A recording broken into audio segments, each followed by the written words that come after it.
দোষ করছি আল্লাহ? কি এমন পাপ করছি যে তুমি এত বড় আমার পাপের কাছে আমারে তুমি দেওয়া হইতেছো আল্লাহ?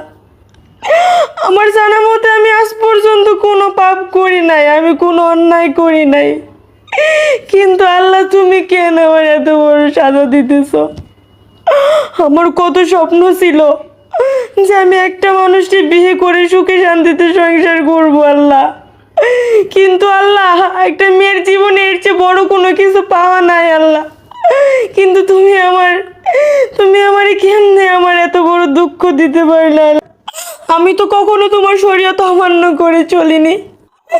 আমি রোজার মাসে প্রত্যেকটা রোজে তোমার হয়ে রেখেছি, প্রত্যেক দিন তাহাজ্জুদ নামাজ পড়েছি, আমি তোমার প্রতিদিন তোমার ইবাদত করেছি, আল্লাহর কাছে তোমার কাছে শুধু ইবাদত করে বলেছি আল্লাহ তুমি আমাকে একটা ভালো স্বামী মিলিয়ে দাও আল্লাহ।